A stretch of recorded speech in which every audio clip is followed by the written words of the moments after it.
The Buffalo Bills training camp day 8 update coming right up on today's edition of the Dom Mafia Report.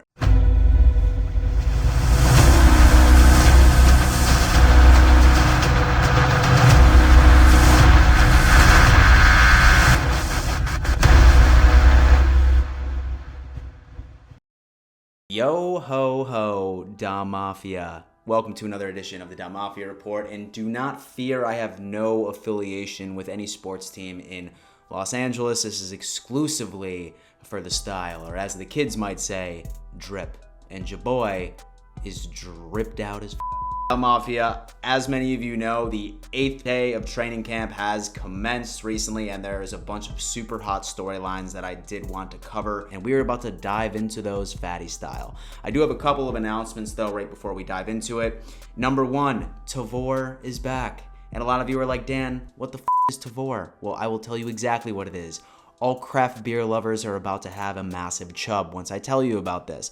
This company legitimately sends you some of the rarest craft beers on the face of the planet to your front doorstep. I'm talking revolutionizing the beer run for a beer subscription service. The entire process is super easy. What you do is you download the app, scroll through some of the rarest craft beers known to man, select what you want, and boom, a couple days later, you are being greeted with some hoppy-ass goodness. And so what makes it even better is that Tavour is even hooking up the Don Mafia. The only thing you need to do when you download the app, make sure you put in the code Don Mafia, and you're gonna get $10 off after you spend your first 25 bucks. It's basically like I'm buying you a beer, and plus it directly helps out this channel.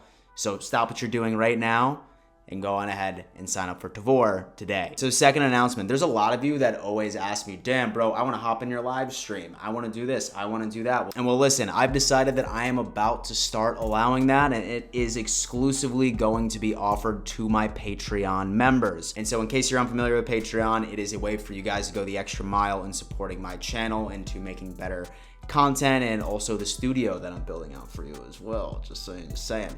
In case you ever want to go the extra mile and support that channel, Patreon is how you do it. You can find that link in the description. If not, it doesn't matter. I just appreciate the fact that you guys tune into my videos on a regular basis. Without further ado, let's go ahead and dive into this.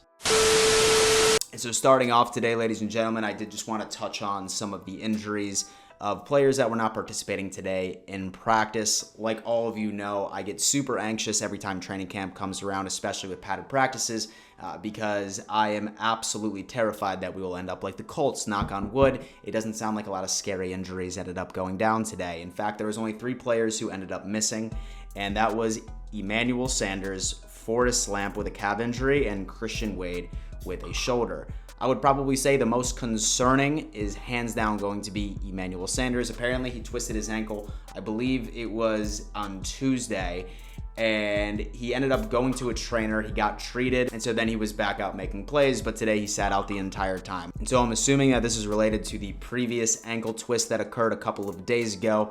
Probably nothing to worry about. I'm sure he'll be just fine before we end up going into our first preseason game against the Lions next Thursday. And as far as the defensive side of the ball today, apparently somebody that shined was Tremaine Edmonds, which I know a lot of us have been waiting for this guy to start putting out the type of performance that a first-round pick certainly deserves to. Today, he ended up having a hell of a day, being tremendous in coverage, and even ended up bringing in an interception. Another popular name, Dane Jackson, who a lot of people are excited about and even claiming that might take over the CB2 position from Levi Wallace this year, had a good day finally. So according to reports, he's been very up and down, not consistent whatsoever, but today he ended up finally knocking the rust off and being a high performer. Second storyline is hands down Jake Kumerow. Touchdown Jesus, if you will. I feel like this guy might be one of the most underrated receivers on our roster, and I feel like it was just, completely coerced once I ended up hearing Aaron Rodgers complaining about how he ended up leaving the Green Bay Packers. Now, last year when he ended up catching that touchdown from Josh Allen and then was immediately released and went back to the Packers, I really didn't see much of a loss from that perspective. I wasn't very upset about it because I thought he was just a depth guy, right? I thought that he was just one of those splash players that made one good play, and then here he is. But apparently this guy has absolutely been tearing it up in camp. I'm not sure if it was the extra confidence that Aaron Rodgers ended up giving the guy, but right now it seems like he's one of the favorites to go on ahead and lock in a roster spot at this point. A lot of us have been talking about Isaiah Hodgins. At this point, it seems to be it's been the Jake Kumaro show, who has been a tremendous receiver so far in camp. So we shall see who ends up pulling in this final 6 spot on the roster. So main story I would have to say is going to be centralized around the Isaiah McKenzie interview, right? Now, first off, let's just go on ahead and do a little bit of comedy at this point, where he essentially ended up calling the Bills punter a very creative term.